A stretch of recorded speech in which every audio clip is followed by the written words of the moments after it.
Hi guys, welcome back to the Big Sew Along.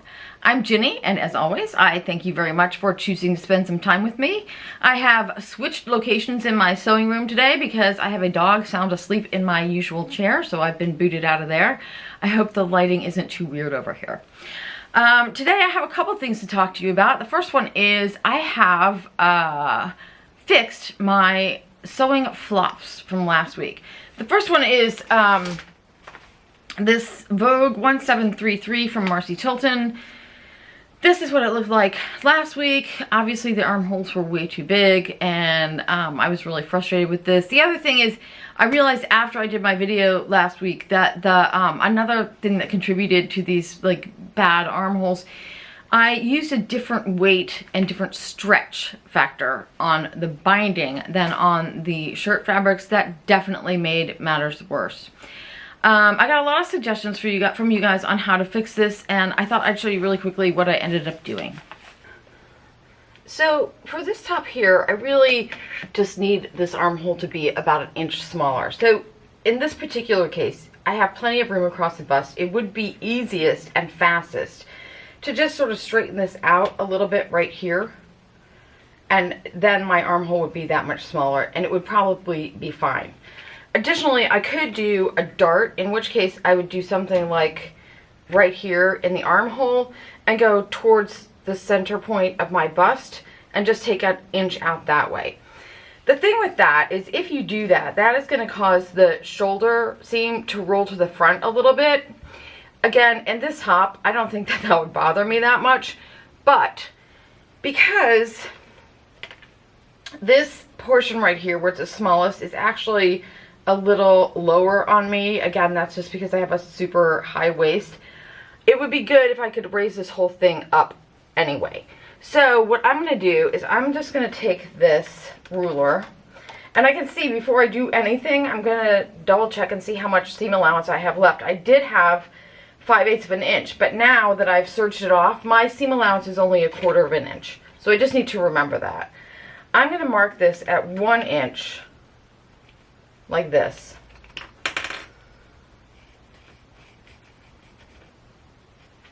And I'm just going to cut that right off.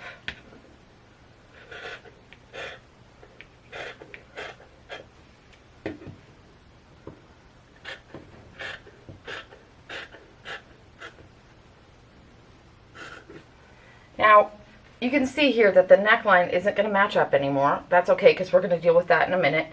Over here at the side, though, you want to be sure that the seam, that this shoulder seam is the same as your original shoulder seam. So I'm just going to lay that down there, and it looks like it's exactly the same. If this was bigger over here on this side, you would just trim it down and trim it right back into the armhole. As it is, this seems fine. I am going to now lay my original pattern piece down. This neckline was fine. I'm going to lay this down here. Of course, I have it upside down, so it's going to be like this. And I'm going to remember that this now has 1/4 of an inch seam allowance, and my pattern has 5/8. So I'm just going to kind of line this up where it would be about 1/4 of an inch. I'm going to line it up to this edge of my shoulder, just like that. And I'm just going to retrace that neckline. On the front, that means I'm really just going to cut this down a little bit and work it right back into this cut edge right here. On the back, I'm going to do the same thing, and when I do that, it's going to eliminate this extra piece here. Okay, so now I have the shoulders done. I can go ahead and put my neck bindings and my armhole bindings back on. The neck hole binding was fine, so I can just recut that with my pattern piece. My armhole bindings were too big, so I measured around my armhole. It's 20 inches. I'm going to multiply that by 0.8, so 20% less. That means that my finished neck binding needs to be 16 inches long. So just remember that you need to add your seam allowance to that. 20% is I would say is accurate for something like that, and that's pretty standard. This is what this fabric looks like, and this is how it stretches. It's pretty stretchy, And I don't know if you'll be able to see that, but when you stretch it, you can kind of see through it. This is pretty, it does have spandex. It has good recovery. I think it's bamboo. This, I'm going to start with 20%, and I think that that will be fine. The other problem I had with this shirt is that originally I used this fabric for the bindings. And this fabric is cotton and spandex. And even though you can see it's pretty stretchy, it is not as stretchy as the main shirt fabric. And I think that did me a disservice when I used this for the bindings. If I was going to use this on, and I will on my next project, I would not give this 20%. I would not make my bindings 20% smaller in this because it is a little more firm. I would probably do 15% on something like this. Something that's stiffer or has no stretch, I would probably only do 10%. So the other fix I did from last week was this trio t-shirt. And there really isn't, this is a sewing workshop trio t-shirt. There isn't really much wrong with this. It's just that the binding on this around the neck was a little tight, and not too tight for me to wear, but it was too tight for the actual neck hole.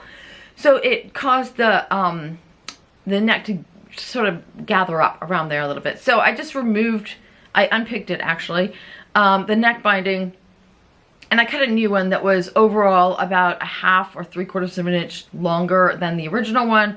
And then I just sewed it back on, and now it looks like this. Yeah, so I'm kind of happy with that. I'm still not sold 100% on this t-shirt.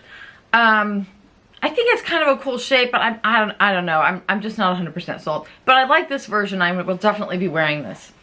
So the other thing I want to talk to you guys about is, if you remember, a couple of weeks ago, I was talking to you about using some, or looking into some vintage patterns to sort of update my wardrobe a little bit, get some different styles in there, maybe do some sewing of some things that I'm not used to sewing all the time, so they'd maybe be a little more interesting in terms of making them as projects.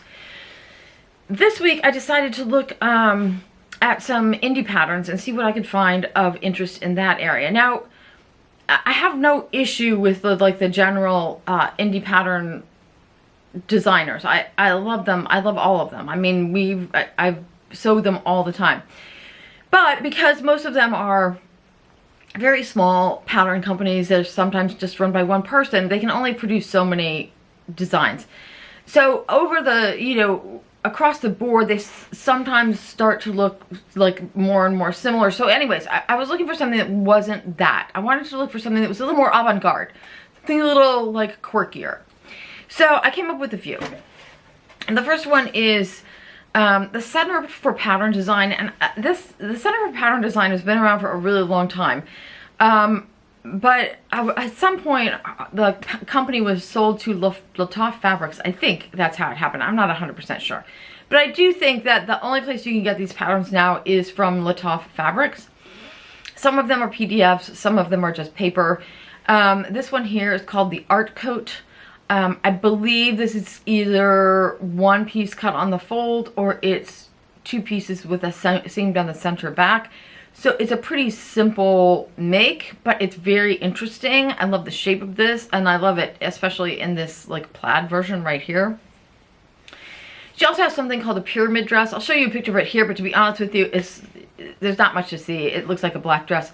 I do have this pattern and I've never made it. I think I got this for free as a gift from her when I ordered from Latoff once, like ages ago, but it didn't come in with any instructions, and I was a little flummoxed by it. But I may go back to it. She has a variety of other patterns. Most of them are based on designs or concepts developed by Madame Vionnet, who was a French designer. I'm gonna say pre-World War II, around there. Take a look at them. They're pretty interesting. Unfortunately, there are not a lot of pictures, so it's sort of hard to tell what's what. I remember back in the day when Center for Pattern Design was just the Center for Pattern Design. I think they were in Minneapolis. I'm not sure. But anyway, it doesn't really matter. They had a lot more pictures of the patterns there, and I kind of remember them, so I know these patterns look really cool.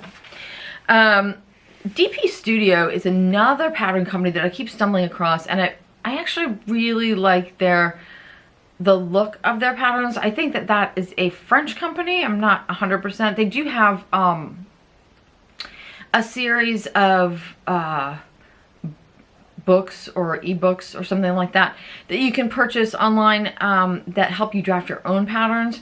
But that said, they do have several of their own patterns that are pretty cool. This hooded cape right here I think is amazing. Again, I recognize a lot of times these things look really cool just because of the way they're styled. I know that the assembly line has a similar pattern to this, so they're probably essentially the same, right? I think this one's maybe a little bit longer. And then this asymmetric wrap skirt. This is probably not a skirt I would wear just because I don't like things, I don't like ties around my waist, but I do really like the skirt. I love the asymmetric hem. And a lot of their other patterns have like a little asymmetry, or they have a little sort of an architectural feel to them. So if you're interested in that, you might want to check those guys out too. The same thing is true of Trend Patterns. It's another pattern company that's been around for a pretty long time. I've stumbled across them here and there, and I believe that the Fold line now carries Trend Patterns, or maybe they have for a while, I don't know. They have a pair of pants that I've been ogling for ages and ages, but the newer pant pattern that they have is this one right here called the Balloon Trouser, and you can see how, in this line drawing, how many like cool details there are in this, in the structure of this. So while I see a lot of big voluminous pants and a lot of barrel-like trousers, I haven't seen a lot with this sort of seaming details in it. And then what else? Oh, this ruffle shirt. Again, pretty simple shirt, but I love this asymmetric hem. So Trend Patterns tends to have a lot of patterns that aren't maybe that different in structure or overall shape, but they do have a lot of really interesting like details to them. On the other side of that is Pattern Fantastique, who is, I want to say she's from New Zealand, I think. I have several of her patterns and I really, really like them. I've made a couple of her dresses and I love them. I made mine in sort of fancier fabrics so they don't get worn very often. I think though that I will go back and try to make another pattern or two of hers in more everyday fabrics that you could just wear all the time. Like this one here, this one is called the Celestial Dress. I've seen this a few times on Instagram in different fabrics, and I really love this dress. I think I've been saying I was going to make this dress every summer for the last 5 summers, but I think I am really going to make it. I love this thing. Also, her Fen shirt. I see this a lot around, as opposed to just being like a big shirt, though this one is a little bit cropped and has like a wonky curved hem. It comes with an option for a little tiny bow at the neck. I think this is just like a little bit off the beaten path, as opposed to your traditional like just big shirt, and I think it's really interesting. I kind of love this thing. And the last one I want to share with you is Robert's Wood Kit. I know she is based in London. Her patterns are all made from, well, not all, but mostly made from a variety of different patchworks. She has an insane amount of detail in these patchworks to give you different lines. Some of them look like bows, some of them look like flowers, all kinds of stuff. This one here is called the Drafter's Grid Dress. I've seen this, if I can find them, I will show you a couple pictures that I snagged off of Instagram of other people's versions of this so you can see how different it looks when it's made up in different fabrics. Another one of her favorite, one of my favorites of hers is this infinity ruffle skirt. This thing is insane. I absolutely love this thing. I think it's made from those, if you got any of you who are quilters will know that I think it's called a clamshell shape that they often use in quilting. I think that's essentially what this is on the bottom there. They're just really big. This one is a denim version. So super cool. So her patterns are more time consuming, obviously, because they're all patchwork, so there's a lot more sewing. They're also expensive because they're, I'm sure they were time intensive to make, the patterns themselves, so I'm not complaining about the price, just saying that they are a little more expensive. They are also, because they're patchwork, I suspect that they're going to be harder to alter in any sense.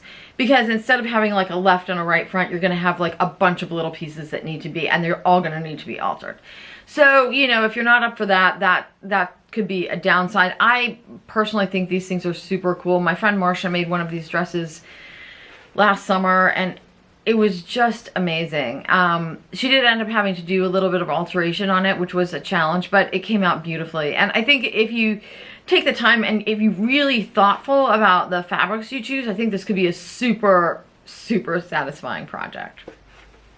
All right, guys, I'm curious to know if you have made any of the patterns from any of these people, any of these designers. Let me know in the comments below. And also, especially if you have any other resources for designers who are individual patterns even, that are just a little bit off the beaten path, and a little more, you know, avant-garde, a little more on the different side. I don't know how else to say it. I hope you know what I mean.